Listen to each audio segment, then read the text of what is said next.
It feels like 2020 all over again because President Trump is talking about sending out $600 tariff rebate checks to Americans. These stimulus checks, rebate checks, if passed, would provide a minimum of $600 per adult and dependent child or $2,400 for a family of 4. So in this video, I want to talk about who could potentially qualify for these tariff rebate checks, what this would mean for your investment portfolio, and what does this mean for the economy. That way you can position yourself ahead of potential market movements. Earlier this year, when President Trump and Elon Musk were friends, they were talking about sending a $5,000 Doge dividend check out to Americans. That Doge dividend check clearly didn't happen, but now under this new proposal by Senator Josh Hawley, working Americans could qualify for $600 each, assuming that you meet the income limits. The benefit will be reduced by 5% for joint filers with an adjusted gross income above $150,000 or single filers earning more than $75,000. But there's one key difference between the stimulus checks that we saw in 2020 and 2021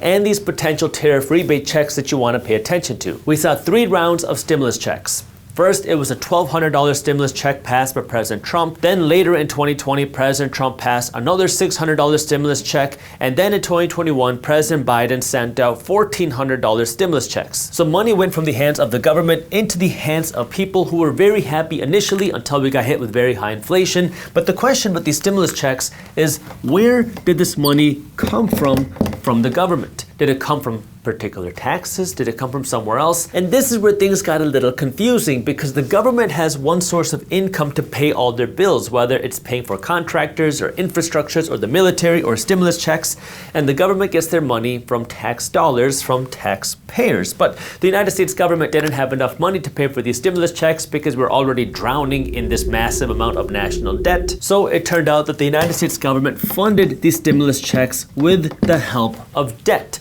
They borrowed money to then fund these stimulus checks, but then who did the United States government actually borrow this money from? Because the United States government can borrow money from regular people like you and me. They can borrow money from foreign countries, but that wasn't enough. That was when the government made a deal with the Federal Reserve Bank, the central bank here in the United States, who said that they would print an unlimited amount of money to fund whatever operations the United States government wanted in order to fund the stimulus program to keep the economy moving. So if we follow the trail of money for the stimulus checks in 2020 and 2021, it started with the Federal Reserve Bank turning on their money printer and lending trillions of dollars to the United States government. The government then raised their national debt and then took that money and gave it to people in the form of stimulus checks. This made people happy in the short term because now, well, you got some more money to spend, but then it created a number of problems. Problem number 1 was, of course, inflation. We saw in 2021, inflation started to go up. 2022, inflation was a problem. 2023, inflation was a problem. 2024, the inflation problem started to cool down. And 2025, well, we're still talking about inflation here. So things got more expensive because when you print more money without creating more wealth, well, that dilutes the value of each individual dollar. So you had more buying power when you got that money, but then each dollar that you had in your savings and every dollar that you got from your salary could not buy you as much. So people are still paying the price of inflation today while investors got rich because of the inflation. And then the second problem has to do with the taxes, because now that the United States government has racked up trillions of dollars of more debt through this program, the government has to pay this debt back plus interest. And remember, the United States government has one source of income, and that one source of income is tax dollars from taxpayers, which means, again, these people who are paying the price with the hidden tax, which is inflation, are also now having to pay the price through taxes because now more of your tax dollars have to be used not to fund infrastructure or the military or whatever. It has to be used to pay back this debt plus interest. But now let's talk about what's going on right now in 2025 through this potential tariff rebate program. And this is where I want to remind you that if you are an investor and you want to know where investment opportunities are changing in 2025 and how you can find potentially better investment opportunities, I'm hosting my biggest investor workshop of the year on August 12th. I'm doing it twice, once in the morning at 10:30 a.m. Eastern Time and again in the evening at 8 p.m. Eastern Time on August 12th, where I'll be going over how you can find investment opportunities through a Trump Trump presidency, with all the policy changes that we're seeing, through the geopolitical changes, and through all the technology changes that we're seeing right now in 2025. It is a live workshop, it is free, but we do hit capacity every single time. So if you're an investor and you're interested in joining me to see how you can find better investment opportunities, I would love for you to join me on this free workshop. I have the link for you to join down in the description below. Let me diagram the proposed tariff rebate plan in blue. We have one part that's the exact same, where the government wants to send out money to regular people. And by the way, for my male followers, I drew a mustache, which in my native language Punjabi we call a much. For my female followers, I do a braid, which in my native language Punjabi we drew a gut. But the difference between the stimulus checks and the tariff rebate checks is how the government will get the money to actually pay for this program, because here the government funded these stimulus checks through debt, which was money that had to be printed.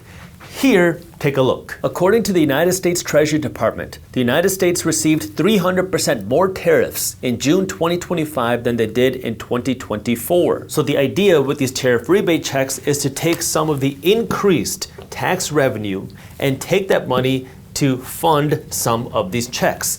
But it's not so simple, because it's more to this equation, because President Trump also signed a brand new tax program which is designed to lower taxes for a lot of Americans, which means, yes, we are getting more tariff revenue, but we're also seeing less tax revenue. See, if you're still watching this video, chances are your question is this going to make the inflation problem worse? Which, number one, is a very good question, because people were not questioning that when this was happening. But to really answer that question, we have to know what is going to be the difference between here and here, because if we're increasing tariff revenue, but we're decreasing tax revenue even more, we would need some sort of money to then fund that difference. So we have to understand how much we're increasing tariff revenue and how much we're reducing tax revenue to see if we actually have the money to fund this without going deeper into debt. Now, full disclaimer, the numbers I'm about to show you are projections, because we're not going to actually know until we see it happen. But according to Treasury Secretary Scott Bessent, these tariffs are going to bring in around $300 billion in revenue in 2025. Now we have to compare that growth in tariff revenue with the loss in tax revenue, which also gets one more layer complicated, because if we just look at tax revenue without looking at expenses, it doesn't give us the full equation, because you can decrease tax revenue but also decrease expenses and not see an increase in national debt and not see an increase in money printing. So to understand this, we have to take a look at our national deficit, because that's going to show us how much money we're spending and how much money we're bringing in. And so in 2025, it is projected that our national deficit is going to be $1.9 trillion. Again, only time will tell if $1.9 trillion of a national deficit is actually accurate. And to put this number in perspective, in 2024, the United States government had a $1.8 trillion national deficit. So yes, our national deficit is expected to rise relative to 2024, because the tax revenue that we're generating is not enough to pay for all the bills that we have in the United States. But then here we have tariff revenue expected to rise, and now we have a few options with that money that we have. We can take this additional tariff revenue and use it to lower our national debt. We can use it to pay back some of our bills.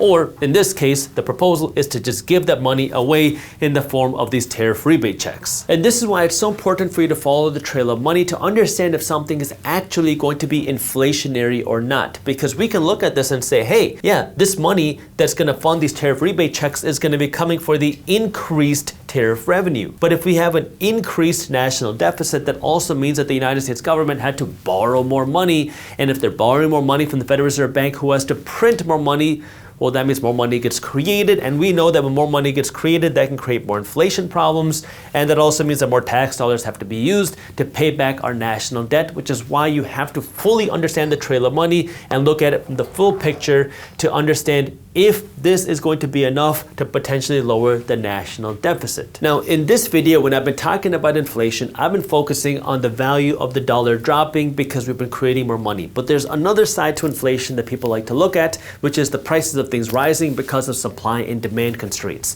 So the other thing you want to think about is if people do have more money to spend, chances are people will spend more money. We've seen that happen time and time again throughout history, that when Americans have money, they love to spend it. And so if people go out and spend more money, could that create a price jump in things because now more people are buying stuff? That is another side of inflation that you might want to pay attention to. Will that happen? Again, nobody knows for sure, but we've seen it happen throughout history that when demand goes up, the prices of things can go up as well. Maybe that will be a temporary, transitory inflation.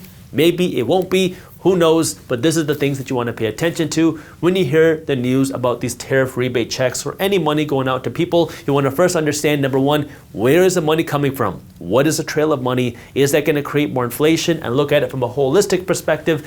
And then number two, understanding if people do get more money, who are going to be the beneficiaries, which means if you want to benefit from something like this happening, you have to understand what are investors thinking of. Because when we saw money like this sent out before, we know that the investors were the ones that were benefiting. Because when people get money, what do? They spend that money. Where do they spend it? Places like Amazon, places like Walmart, places like Apple.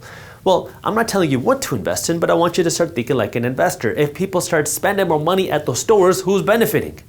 Well, yeah, maybe the employees get a little bit of a raise, but the real beneficiary are the owners of those businesses. And this is why when you are an investor, you get to benefit from people spending money because now you get to own a piece of the company, you get to own a piece of the profits. This is why your financial education is so important, because when you understand things like this going on, number one, you understand what's actually happening behind the scenes, but then number two, you also understand how you can use these changes to your advantage.